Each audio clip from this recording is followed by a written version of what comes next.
हम सबको बिल्कुल पता होना चाहिए हमारे नबी सल्लल्लाहु अलैहि वसल्लम की ये बातें। हजरत मोहम्मद सल्लल्लाहु अलैहि वसल्लम के बड़े बेटे का नाम बताएं। हजरत मोहम्मद सल्लल्लाहु नहीं पता ये क्या नहीं पता? अफसोस की बात है ना, आई लव मोहम्मद तो कह रहे हैं लेकिन आई लव मोहम्मद सल्लल्लाहु अलैहि वसल्लम के बारे में ही कुछ नहीं पता। एज अ मुस्लिम ये बेसिक चीज आपको मालूम होनी चाहिए। आप सल्लल्लाहु अलैहि वसल्लम के 3 बेटे थे, कासिम, अब्दुल्ला और इब्राहिम। अब्दुल्ला जिन्हें तैयब और ताहिर भी कहा जाता था। और आप सल्लल्लाहु अलैहि वसल्लम की 4 बेटियां थी, ज़ैनब, रुकैया, उम्मे कुलसुम और फातिमा रज़ियल्लाहु तआला अन्हा। फातिमा रज़ियल्लाहु तआला अन्हा सबसे छोटी थी और अहले बैत की सरदार है। उन सब की वालिदा थी हजरत खदीजा रज़ियल्लाहु तआला अन्हा, सिवाय हजरत इब्राहिम के जिनकी वालिदा थी मारिया कुप्तिया रज़ियल्लाहु तआला अन्हा। और ये सब बेटे बचपन में ही वफात पा गए। ये नबी सल्लल्लाहु अलैहि वसल्लम के लिए बहुत बड़ा सब्र का इम्तिहान था।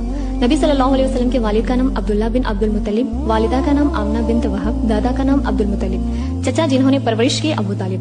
आप सल्लल्लाहु अलैहि वसल्लम कहाँ पैदा हुए तो कह देना मक्का मुकरमा में। आप सल्लल्लाहु अलैहि वसल्लम का बचपन में किसने पाला? दादा अब्दुल मुत्तलिब और फिर चचा अबू तालिब ने। पहली वही कब आई? 40 साल की उम्र में गारे हिरा में।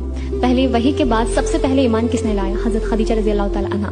हिजरत कहाँ की? मक्का से मदीना। आप सल्लल्लाहु अलैहि वसल्लम को किस लक़ब से जाना जाता था? सादिक और अल-अमीन के नाम से। अगर आप वाकई नबी सल्लल्लाहु अलैहि वसल्लम से मोहब्बत करते हैं ना तो इस वीडियो को एटलीस्ट 10 लोगों के पास जरूर शेयर करना ताकि हर मुस्लिम को ये इल्म हो सके। और कमेंट में आई लव मोहम्मद जरूर लिखें। जज़ाकल्लाहु खैर। मजीद में टोटल कितनी सूरतें हैं? नहीं पता। अगर आप मुसलमान हैं तो कुरान की कुछ बातें आपको मालूम होनी ही चाहिए। फन्नत, अगर आपसे कोई रुकू पूछ ले तो कह देना 540, सजदा पूछ ले तो कह देना 14, सूरत पूछ ले तो कह देना 114, पारे पूछ ले तो कह देना 30 है, कोई मंजिल पूछ ले तो कह देना 7 है, कोई पूछ ले सबसे बड़ी सूरत कौन सी है तो कह देना सूरह बकरा, कोई पूछे सबसे छोटी सूरत कौन सी है तो कह देना सूरह कौसर, कोई पूछे कुरान पाक में कितने हर्फ है तो कह देना 30,22,600, कोई पूछ ले कुरान पाक को नाजिल होने में कितना वक्त लगा था तो कह देना 23 साल, कोई पूछ ले कुरान पाक किस नबी पर नाजिल हुआ था तो कह देना दिल से कि आप सल्लल्लाहु अलैहि वसल्लम पर।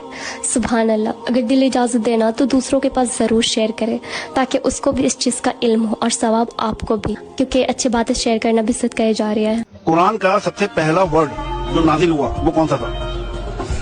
नादरीन आप बताओ। वर्ड अफसोस करने की बात नहीं है, सीखने की बात है कि एज अ मुस्लिम हमें इतनी बेसिक चीजें नहीं पता। देखिए, सबसे पहला वर्ड लफ्ज कुरान का था वो है इकरा, यानी पढ़ो। सूरह अलक में नाजिल हुआ। ये कुरान की सबसे पहली वही है जो नबी सल्लल्लाहु अलैहि वसल्लम पर गारे हीरा में नाजिल हुई। अगर कोई क्वेश्चन करे वही क्या है तो वही वो पैगाम या कलाम है जो अल्लाह ताला अपने नबियों पर नाजिल फरमाता है ताकि वो लोगों तक अल्लाह का पैगाम पहुंचाएं। अगर कोई पूछे सबसे पहली नाजिल होने वाली सूरत तो सूरह अलक यानी इकरा, और सबसे आखिरी नाजिल होने वाली सूरत क्या है तो सूरह नसर, इज़ा जाअ नसरुल्लाहि वल फतह। अगर कोई पूछे वो सूरत जिसमें बिस्मिल्लाह नहीं आई वो है सूरह तौबा। कुरान की सबसे बड़ी सूरत सूरह बकरा और कुरान की सबसे छोटी सूरत सूरह कौसर। और कुरान की सबसे फजीलत वाली आयत है वो है आयतुल कुर्सी। अगर कोई पूछे कुरान किस नबी पर नाजिल हुआ तो कह देना हजरत मोहम्मद मुस्तफा सल्लल्लाहु अलैहि वसल्लम पर। ये आप बताओ कि सबसे ज्यादा सूरत कौन सी पढ़ी जाती है? तो हो सके ना तो इस वीडियो को ज्यादा से ज्यादा शेयर करना ताकि आपके लिए सदका जारिया हो और दूसरों को भी इस चीज का इल्म हो सके। जज़ाकल्लाह। कितने शर्म की बात है ना, हम दुनियाई चीज़ों के बारे में मालूमात हासिल रखते हैं, शाहरुख खान के बारे में, आमिर खान के बारे में, लेकिन हम जिनके फॉलोअर हैं उनके बारे में कुछ भी पता नहीं होता। तो शेयर ज़रूर कीजिए इस वीडियो के ताकि उन लोगों को भी पता चल सके जिनको मालूम नहीं है।